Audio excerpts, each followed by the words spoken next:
What happened? Wait, you went too high. Wasn't that it? That's for you. Nice.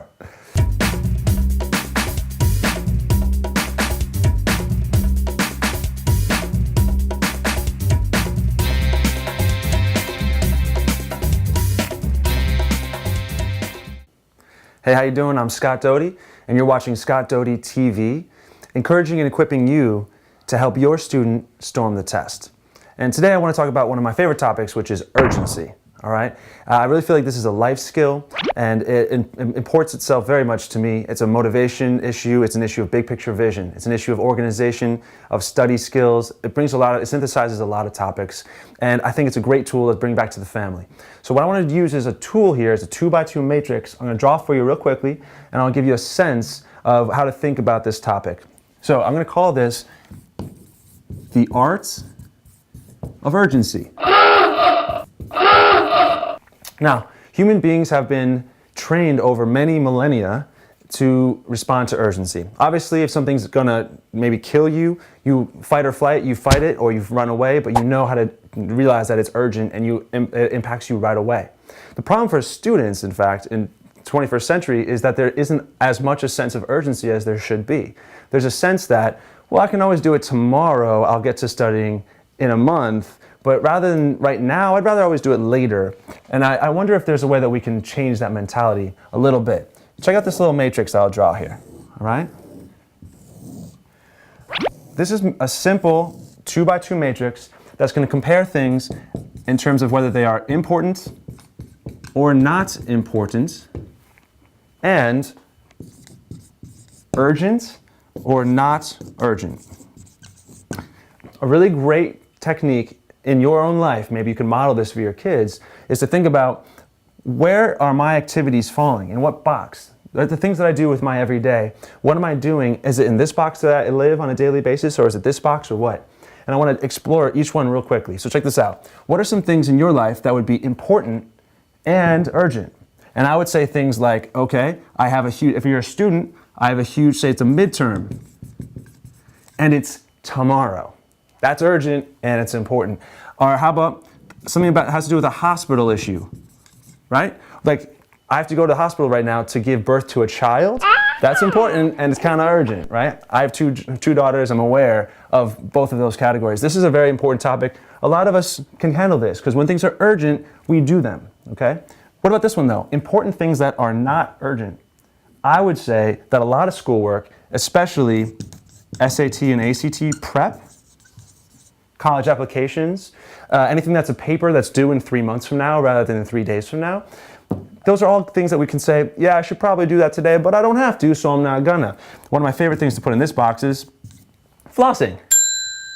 We should do it, everybody. We should do it every single day, and a lot of us don't, because we know that our teeth aren't gonna really fall out tomorrow if we don't. So it doesn't feel urgent, although we kind of recognize that it's important. Whereas a lot of us spend a lot of time here. Instead of in this box, we spend a lot of time in this box. It's not really that important, but it feels urgent, so I'm going to prioritize it. That's things like, okay, I'm going to do errands. I'm going to pick up the dry cleaning. I'm going to grab some cereal for the household. These are useful things, but are they important in the big scheme of life? No, you could live without them. There are other things that are more important in the big scheme. Errands for students, what's urgent but not that important? You might say, well, basically anything that has to do with, connecting to friends right now. A sense of like, okay, it's a text message. It's right now. I gotta do it. I gotta respond right now. Do you really? Couldn't you just respond in 3 hours and the world would not implode? Probably. But a lot of students and a lot of human beings in general spend time in the not important but urgent box. And of course, our number one bugaboo about our kids is that they spend a lot of time in the not urgent and not important category. This would be things like Facebook and other social media. And it would be things like not urgent, not important. Would also include, basically anything that has to do with, say, video games, watching movies. Not these aren't valuable sometimes for social reasons and so forth, but let's be honest, you could live without Grand Theft Auto and be a good human being, okay? I'm just gonna say it. All right, so we have a sense of what the boxes are all about. And all I wanna point out to you is these two simple things. Focus your energies with your students on these two boxes. See what you can do to help them to start transferring energy from here, and certainly from energy from here, in this direction, into activities that don't feel urgent, but they are really important. And what you can do to instill a sense of urgency, okay? This is the skill of adding urgency to something that is important, okay? What you can use is what is called Parkinson's technique, Parkinson's law, all right? And what that says is the amount of work you have to do will expand to fill the space or the time you give to it. So guess what? If I tell you, hey, you're prepped, you have 3 months to get it done, or you have a paper, it's due in 18 days. Guess when your son's going to do that assignment? He's going to do it on the 17th day, the day before it's due, because suddenly it feels urgent. Okay? What you want to do instead is instill in your student a sense of smaller time frames. Now, yeah, your teacher said it was due in 18 days, but for me, part A of the assignment is due in 3 days. And part B is due in 7 days from now.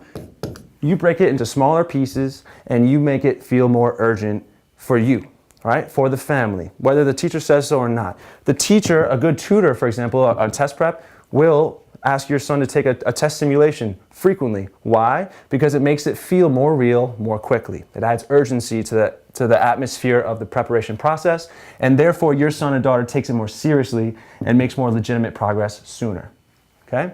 That's it. That's a quick overview today. This is 2x2 matrix. I really love using this as a tool for my life, organizing my time. These are my values. This is what I really want to accomplish, big picture in my life, and I want to find a way to make them feel more urgent so that I actually do them more frequently and with greater success. Okay? So that's my exhortation to you today. Focus on the important. Try to get away from the tyranny of the urgent. Okay? The urgent doesn't have to run your life. Over here, these kinds of urgent categories, especially this one, get away from it. Focus on this, and the little stuff will figure itself out around in the edges, right? I hope that was helpful. I appreciate your time and your energy and your focus. I don't take it for granted, and I really appreciate giving some time to Scott Doty TV, where I'm trying to encourage and equip you to help your student to be the best he can be so he can storm the test. All right? Good luck. Have a good day.